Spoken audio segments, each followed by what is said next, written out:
June 9th is a very special day for me. 23 years ago, I received a kidney on June 9th. I'm a kidney transplant patient. That's very, very important to me and my family.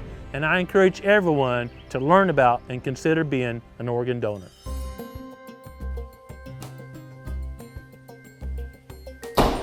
Turkey season's over, most of our food plots are planted, and now we're seriously preparing for deer season. My family and I really enjoy venison.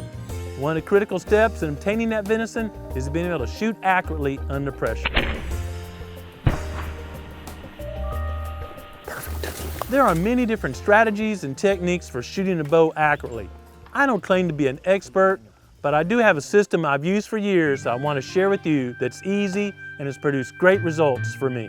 GrowingDeer.tv is brought to you by Bass Pro Shops, also by RECONYX, Trophy Rock, Eagle Seed, Nikon, Winchester, Scentmaster, Dead Downwind, Antler Dirt, LACROSSE Footwear, Whitetail Properties, Bloodsport Arrows, Outdoor Edge Knife, Flatwood Natives, Morel Targets, Caldwell, Hooks Custom Calls, Montana Decoy, Summit Tree Stands, G5 Broadheads, Prime Bows, and Redneck Hunting Blinds.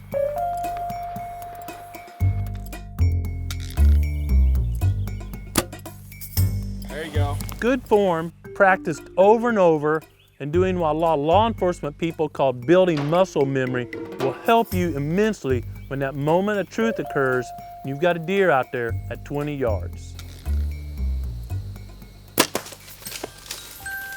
The first step of my training is called blind bell. Blind bell is a very simple concept in where I shoot at a target very close and actually shut my eyes so I'm only focused on form and nothing to do with lining that pin upon a target.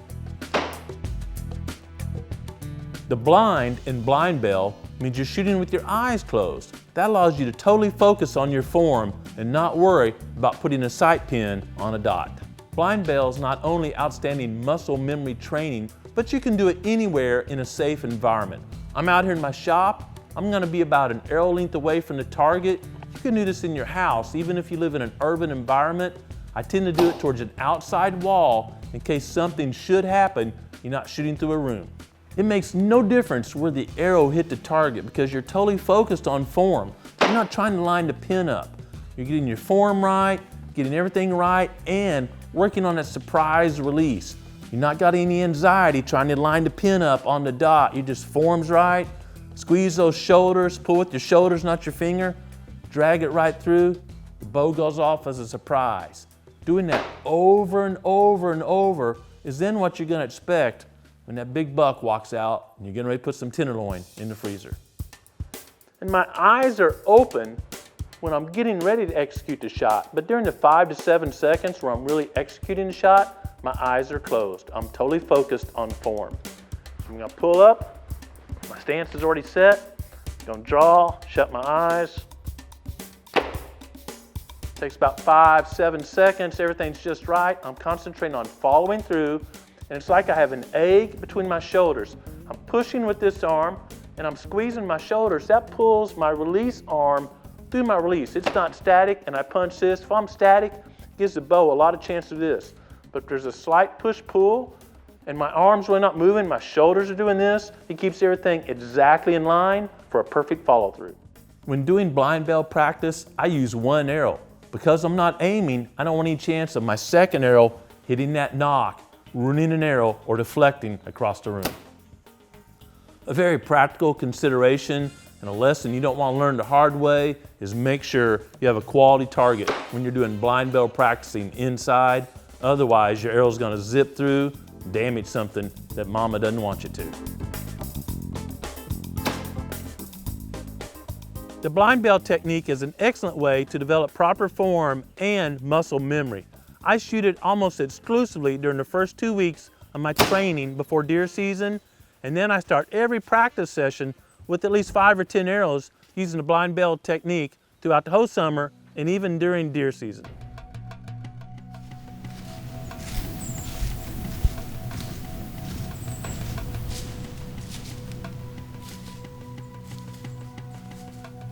It takes practice to know which deer to shoot to meet your or the landowner's management goals. That's why I practice estimating the age of deer year-round.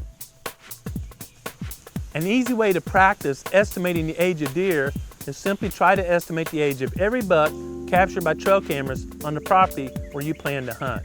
This year we started using RECONYX ultrafire in video mode, and I was shocked at how much better it was to estimate the age of bucks in video where they're changing posture versus a couple of still pictures. When you can see that buck changing postures in the same light and the same distance from the camera, it allows you to do a much more thorough evaluation and develop a more accurate estimate of his age. This week I'll share an example of a buck that's easy to estimate his age, and then we'll improve on that as we get closer to deer season. As you watch the video of this buck, it's easy to notice that his shoulders appear smaller or less developed than his hams. His back and belly line in most postures are very straight, and his legs just appear a little long for his body. That's because he's not mature enough for his chest to start sagging down and covering up part of his legs. Another tip is if you cover up the antlers on this buck, it appears as a doe and not even an old doe using a mineral.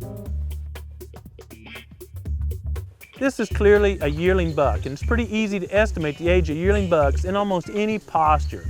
But when bucks mature a little bit, as they change posture, that back can go from straight to sagging, and the shoulders and hams can look different in proportion. By seeing them in several different postures and using the overall appearance, you can come to a more accurate estimate of their age. We found that using a trail camera with the video option over trace mineral this time of year will capture almost all the bucks on most properties. If you're just snapping one picture, that first buck may get out of there and it may not catch the rest of the bucks. But that video option has allowed us to see a larger percentage of the deer using our property. Stand on the right side when you do that one. A very important practice this time of year is develop locations that are attractive to deer so you have a place to harvest deer come deer season. Tree plots are easily created by planting trees that produce fruit or nuts in an area where the hunter can access without alerting deer. I always wish to maximize the attractiveness of any stand location, so I like combining a tree plot with a food plot, like planting soybeans right between the trees in a tree plot. Creating a tree plot within a food plot requires more than careful tractor driving. Usually there's a herbicide application. You need to be very careful to protect those trees. Food plots usually require the use of some herbicide, so you want to protect the trees from that herbicide application so both the food plot and the trees can express their maximum potential. Almost every food plot has a bunch of trees growing on the outside edge, and they're not harmed by the herbicide, but brand new trees right in the center, low to the ground, are a little bit more susceptible to herbicide drift. A very simple technique is take a large trash bag, place it over the top of the tree, and that keeps any herbicide from hitting the leaves. You can tell we used a tractor and generically sprayed this area, but today we're going to spray up close to each tree tube, and the trash bag will keep us safe.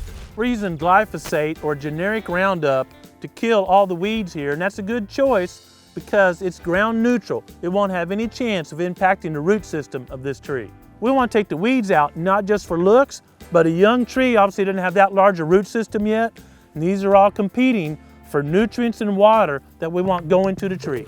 It's a simple technique, but tree plots are a multi-year investment. You want to take the time to do it right.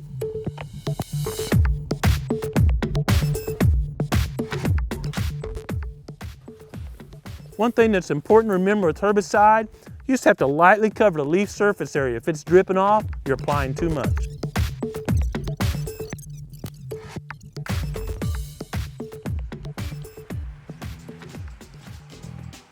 We will continue sharing exactly what we're doing to get ready for deer season throughout the summer. Fortunately, it's easy to prepare for a great relationship with our Creator. Simply slow down each day and listen to what He's saying to you and take time to put His will to work in your life.